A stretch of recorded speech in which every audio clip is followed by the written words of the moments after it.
Selamat siang, kami dari kelompok 11 Microcontroller Universitas Teknologi Bandung ingin mempresentasikan sistem pemberian makan hewan peliharaan otomatis berbasis Arduino.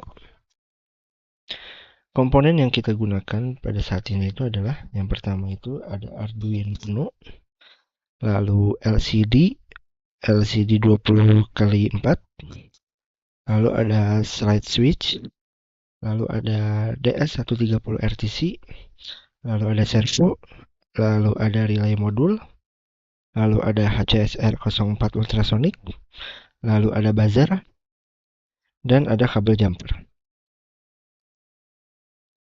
Nah, saya akan menjelaskan bagaimana cara kerja sistem. Baik, cara kerja sistem yang pertama itu adalah sebagai inisialisasi. Saya akan menjelaskan bagaimana cara bekerja sistem. Yang pertama itu adalah servo diatur ke posisi awal. Jadi servo itu diatur ke dalam posisi awal, lalu LCD ini akan menyala, dan RTC ini disinkronisasikan ke waktu saat ini.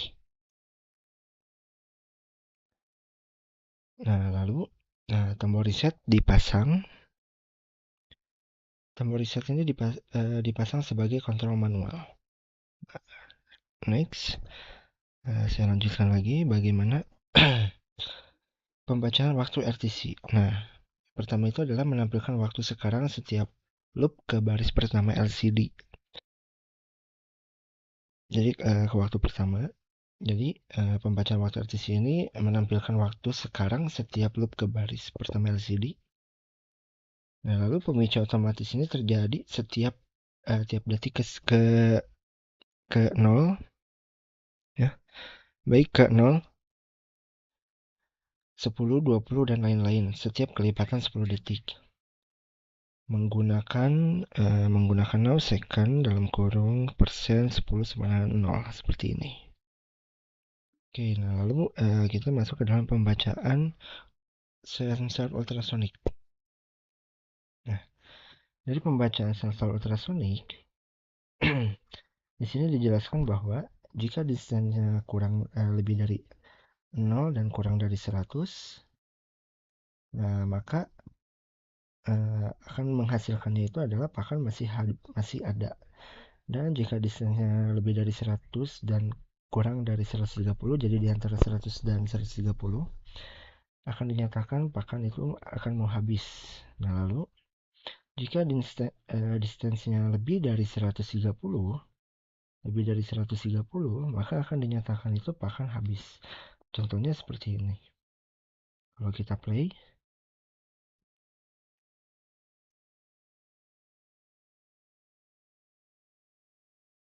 nah kalau distansinya kita atur menjadi lebih dari 130, lebih dari 0 dan kurang dari 100 atau antara 0 sampai 100, nah akan menghasilkan pakan ini masih ada. Dan jika kita lebih dari 100 dan kurang dari 130 atau antara 100 dan 130, contohnya misalkan di 123, nah akan menghasilkan yaitu adalah pakan mau habis.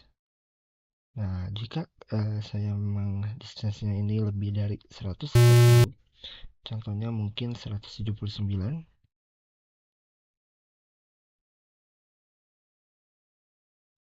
nah akan menyatakan bahwa pakan ini sudah habis. Nah, seperti itu. Oke, next.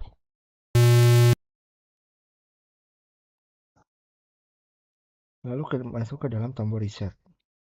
Tombol reset ini ketika ditekan, sistem akan mereset dan siap bekerja kembali. Kalau tidak ditekan, servo ini akan dikunci dan vibrator ini akan mati. Baik, nah ini adalah tampilan dari LCD-nya. Saya perbesar. Baik, saya geser dulu. Nah, baris yang pertama ini akan menampilkan waktu sekarang atau RTC-nya. Jadi diambil dari RTC-nya. Lalu baris keduanya itu adalah akan menampilkan jarak seperti tadi ya, kondisi pakannya ini, jaraknya distansinya berapa. Nah, lalu baris yang ketiga ini menampilkan kondisi pakannya. Seperti tadi, apakah masih ada, apakah akan habis, atau pakan sudah habis. Nah, lalu pada posisi keempat, satu sistem atau perintah. Nah, lalu pada baris keempat ini akan menampilkan status sistem atau perintah, ya, antara apakah sedang standby atau aktifkan reset, seperti itu. Baik, sekian presentasi kami dari kelompok 11. Kami ucapkan terima kasih. Selamat siang.